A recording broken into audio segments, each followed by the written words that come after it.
So Michael Malice is with us. He is an author and blogger, and he's written a ton of books. The unauthorized autobiography of Kim Jong-il is just fantastic. One of his books we've talked to him about before. He is now following a story in this. Yeah, there was a young man named Duncan Lemp. He was 21 years old. And in March or mid-March, he was with his girlfriend in his bed. They lived with his parents. And there was a no-knock warrant that was issued to the police.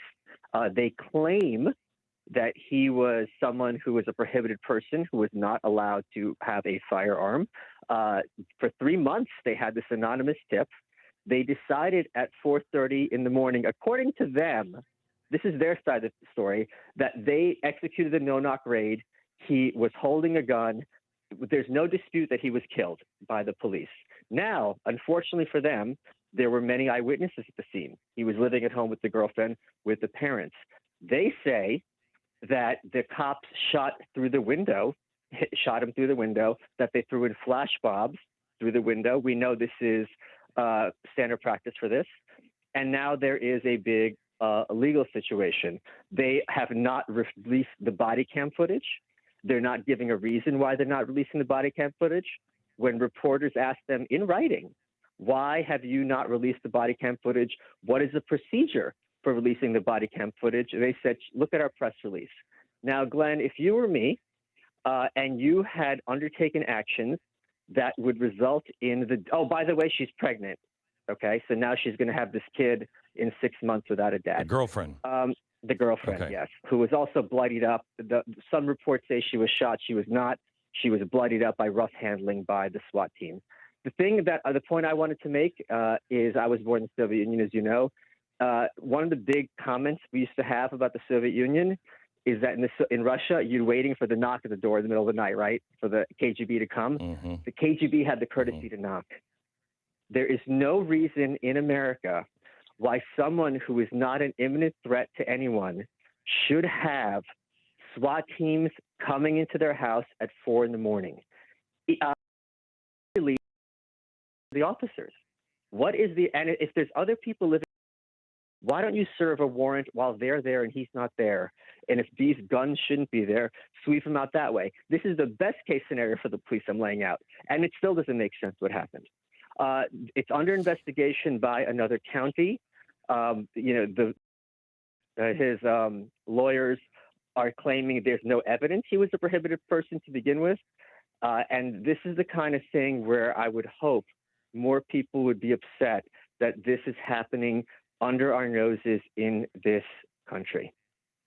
So, Michael, I read the story, and the part that they did cover was that there was no indication that he was of any danger in that warrant. Right. And the other thing that's amazing, I'm sorry to interrupt you, Glenn. They're claiming that the cops are claiming that they came in and they asked him several times to hand up, and he reached for.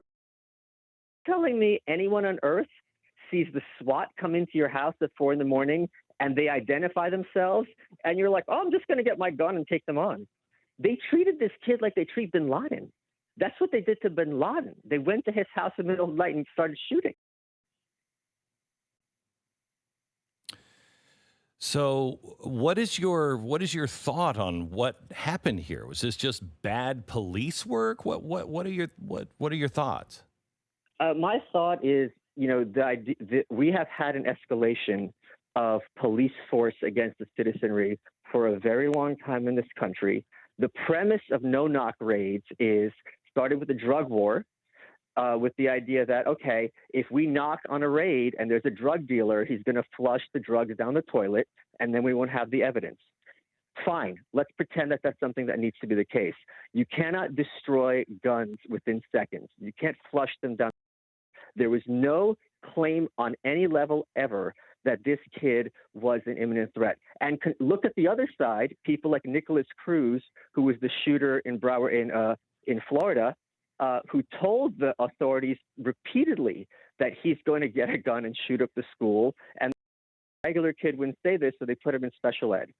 So I think it is, we have something called the Second Amendment, and we have something called due process and reasonable search and seizure. These are all principles we're all told all the time, every day, are drilled into our heads. This, and the fact that there's evidence that could clear the police very easily and hasn't yet been released, to me, is extremely telling. Because if this is, again, like I said, if I had been one of these officers and now my friends are wondering if I killed an innocent young man, I would be screaming at my boss, release this footage right now. I can't have this on my conscience.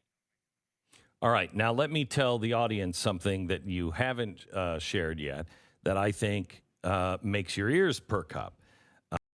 There is suggestion that he was part of the 3%ers, which I've never heard of. Apparently, this is a militia group that is rooting for the Civil War, et cetera, et cetera. And they say that he had an Instagram account. He had posted a photograph that depicts two people holding up rifles and included the term Boogaloo, which I guess militia members use, and other extremists to describe the future civil war in the U.S. Okay, so let me break that down, because the kid's 21, and what you're referring to is an internet meme. It is a joke that's when from people who are very frustrated. I'm not speaking about this group. I'm talking about the term Boogaloo. There's two ways people use it.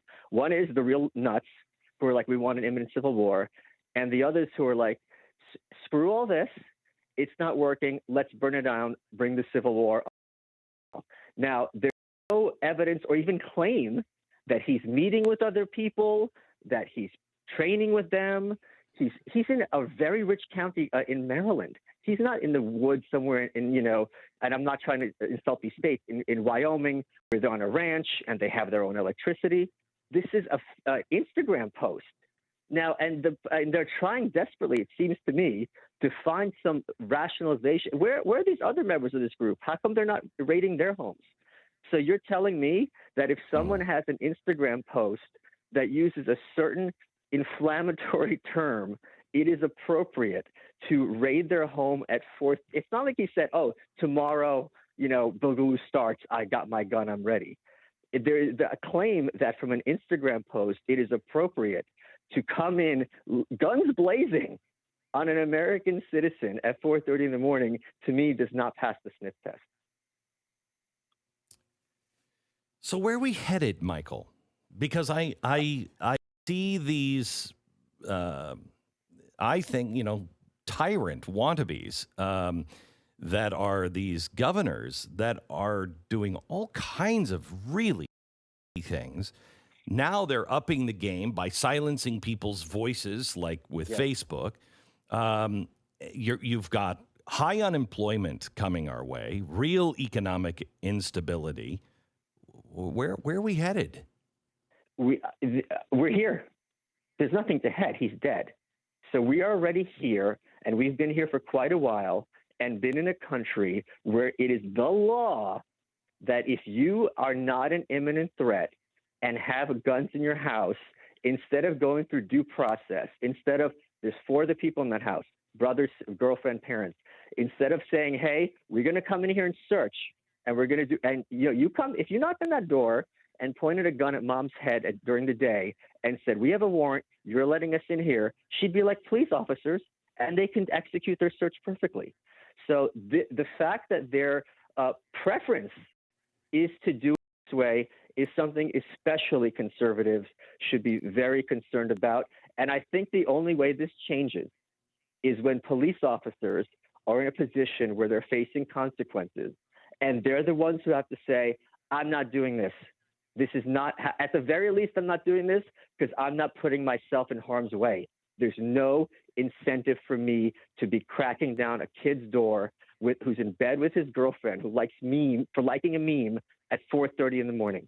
Because listen, anyone who's 4:30 in the morning and people come in with guns blazing, you're not going to be thinking rationally and be like, oh, this is fine. Let's just have a tea party. Your first thought is going to be, this is a home invasion.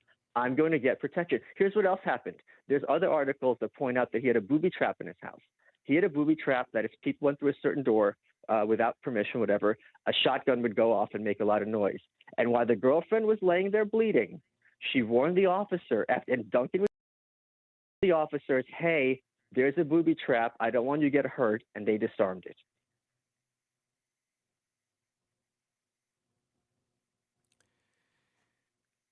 All right. Well, why did he have the booby? I mean, what was behind the door of the booby trap? It was just the kind of thing like we have burglar alarms. It's the same thing. It's not like you step in and it's a bear trap. It's if someone breaks down this door, they're going to have a huge explosion, like an explosion, not like a bomb, but like whatever the thing to scare off a home invader. He says he's got a girlfriend who's pregnant with him. And you know what? It's kind of ironic. It's like, why do you have a booby trap? It's like, because the guy was scared of home invasion correctly, because that ended up killing him. Right. Yeah, okay. I guess you Why could would make someone that be point, afraid yes. that people come in the middle of the night and murder him? That's crazy. That would never happen, except it literally I know. I got it. Michael, thank you so much. You're laughing, but some of the newspapers are making this case like, what a loon. It's like, but he was right. This is what happened. You're the loon. Right.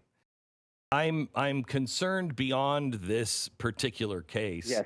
That we're a powder keg, and people are just throwing gasoline all over it. And when I say people, I mean the states and the governors and the police officers and the people who are, I have a story. Where was it? A story about how all of these Chinese drones are now being purchased by these law enforcement agencies, local law enforcement all over the country.